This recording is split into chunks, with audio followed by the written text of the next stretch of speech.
បងខ្ញុំមើលត្រឡាញ់មនុស្សស្រីម្នាក់តែគេអត់ត្រឡាញ់ខ្ញុំទេតែខ្ញុំគួរធ្វើមិនខ្មិចបងជំរឿនដែលអូនគួរធ្វើមានតែម្យ៉ាងគត់គឺកាត់ចិត្តអូនឲ្យទៅចាំថា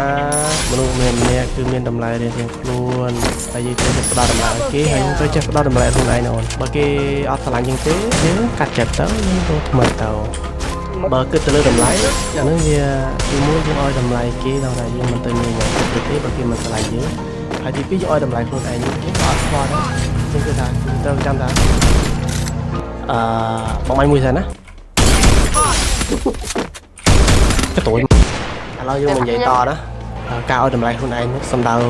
បានន័យថាយើងក៏មានកិត្តិយសហើយនឹងសេចក្តីស្រឡាញ់ភាពថ្លៃថ្នូររបស់យើងដែរយើងកុំទៅតាមគេ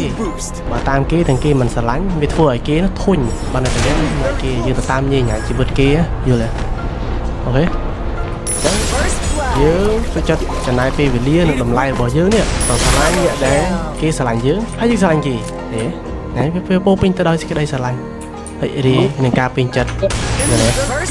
អញ្ចឹងខ្ញុំនិយាយថាប៉ុណ្ណឹងបងប្អូនយល់ទៀតកាត់ពងបាត់ចោលទៅណា A few moments later តែខ្ញុំកាត់ចិត្តអត់បានទេ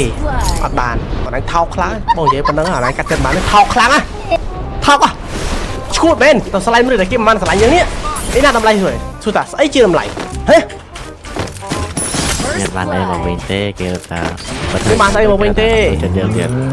គេកាន់តែមិនចូលចិត្តយើងគេ